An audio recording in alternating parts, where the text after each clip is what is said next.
अस्सलाम वालेकुम। मेरा नाम डॉक्टर अविनाश मुंशी है और मैं बतौर consultant rheumatologist Karachi RIMS trauma hospital में काम कर रहा हूँ। आज मैं जिस मौजू पे बात करने जा रहा हूँ वो बहुत ही एक अहम मौजू है और जिसके बारे में काफ़ी क्या सराहियाँ भी रहती हैं। आज मैं बताऊँगा कि एनसिड्स क्या होते हैं और एनसिड्स का इस्तेमाल कैसे किया जाए। और एनसिड्स के बारे में काफ़ी जो चीज़ें हैं ओवरली जो है प्रेजेंट किया जाता है कि बहुत कोई डेंजरस दवाएं हैं जिनका इस्तेमाल बिल्कुल नहीं कर सकते। Basically NSAIDs stand for non steroidal anti inflammatory drugs. Steroids में स्टीरॉयड की रिंग होती है, इसमें एनसिड्स में स्टीरॉयड्स की रिंग नहीं होती, लेकिन इसका जो इफेक्ट होता है ये भी एंटी इन्फ्लेमेटरी होता है। और एनसेट्स आपको पता होना चाहिए कि दो तरह के होते हैं, एक कॉक्स 1 होते हैं और कॉक्स 2, दूसरा कॉक्स 3 भी होते हैं, लेकिन वो इतने क्लिनिकल सिग्निफिकेंस के नहीं होते। कॉक्स 1 और 2 का इस्तेमाल जो होता है वो एक ही मकसद के लिए किया जाता है कि इन्फ्लेमेशन जिस्म में कम हो, सोजिश कम होगी तो दर्द कम होगा, क्योंकि पेन होता ही सोजिश की वजह से और प्रोस्टाग्लैंडिन्स प्रोड्यूस होते हैं जिसको ये रिड्यूस करते हैं। और जितनी भी आर्थराइटिस या ऑटो इम्यून डिजीज है उसमें जिस्म में इन्फ्लेमेशन जो है बहुत ज़्यादा होता है, जैसे रूमेटाइड आर्थराइटिस है या एंकाइलोजिंग स्पॉन्डिलोलाइटिस है।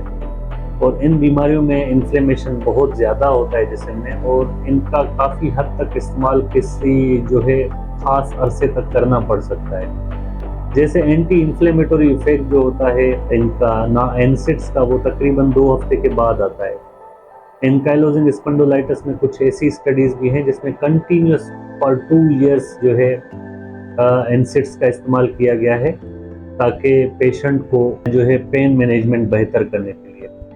अब मसला ये आता है कि हम जब भी एनसिड्स प्रिस्क्राइब करते हैं, खास करके मरीज या तो गूगल पे देखते हैं या किसी कोई पड़ोस वाला बंदा मिल जाता है, दोस्त मिल जाता है, वो कहता है कि इसके तो बड़े साइड इफेक्ट हैं। देखें, रोमेटोलॉजी में एक मशहूर कहावत है कि kill the pain before pain में किल द पेशेंट।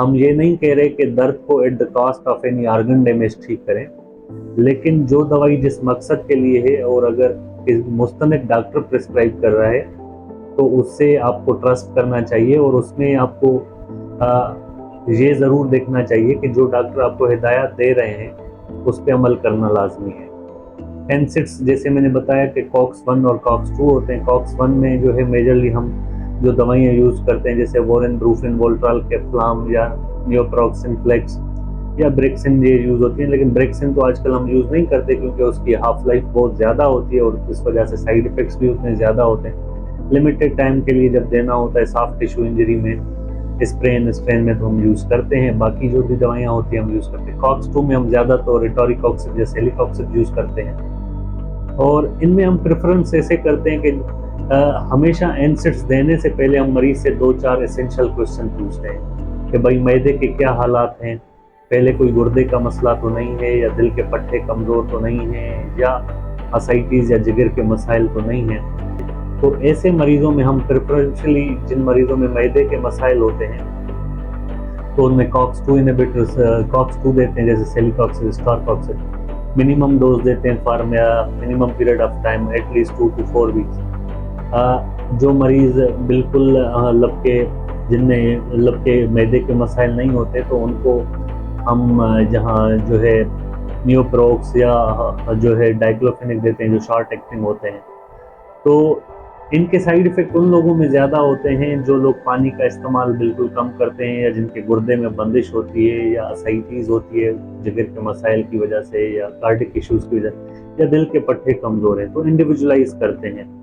और इसके साथ ये जानना बहुत ज़रूरी है कि अगर किसी भी रोमेटिक डिजीज़ में अगर आप समझ रहे हैं कि बगैर एनसिड्स के आप उसको कंट्रोल कर सकते हैं, तो बाज़-औक़ात ऐसा पॉसिबल नहीं होता, क्योंकि समटाइम्स रोमेटिक डिजीज़ में कुछ मरीज़ होते हैं जिनको फ्रीक्वेंट अटैक्स ऑफ पेन होते हैं, और हमारे पास मरीज़ जो होते हैं इतने अफोर्डेबल नहीं होते कि वो बायोलॉजिकल्स को अफोर्ड करें। तो हमें बेड डे मैनेजमेंट में frequent use of NSAIDs along with low dose steroids करना पड़ता है, जिसे हम कंजर्वेटिवली मैनेज करते हैं। और ये एक कॉस्ट इफेक्टिव अप्रोच भी होती है, लेकिन जब भी हम एनसिड्स इस्तेमाल कर रहे हैं अगर प्रोलॉन्ग इस्तेमाल कर रहे हैं, जैसे ऑस्टियोआर्थराइटिस के मरीज़ हैं या रेडिकुलर पेन के मरीज़ हैं, तो उनमें 3 मंथली एक क्रिएटिनिन, एसजीपीटी और सीबीसी का टेस्ट कराते हैं और 2-4 सवाल होते हैं कि मैदे के क्या मसाइल हैं या पखाने के रास्ते कोई खून तो नहीं आ रहा। अगर कोई भी साइड इफ़ेक्ट नहीं है तो हम यूज़ करते हैं। शुक्रिया। तो एनसिड्स में ये बेसिक जो है फ़र्क जान के ही प्रिस्क्राइब करें, और certain things in medical are preached more than practical.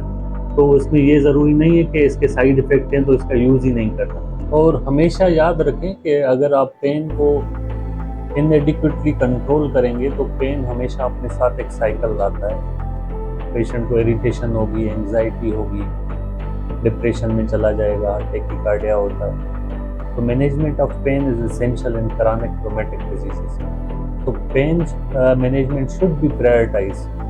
और ये वीडियो में खास करके डॉक्टरों के लिए एम्फेसिस करना चाह रहा हूँ कि पेन मैनेजमेंट में ये नहीं करा कि at the cost of organ damage करें, लेकिन जहाँ पे एनसिड्स ज़रूरी हैं बेझिझक दें और एक कंट्रोल डोज में दें। जहाँ पे डोज पे कंट्रोल नहीं हो रहा तो बढ़ाएं भी सही, लेकिन उसको वक्तन बवक्तन 3 महीने क्रिएटिनिन, एसजीपीटी, सीबीसी करवा के देखें। कुछ सिम्टम्स का पूछ लें तो that is not a big issue. Thank you.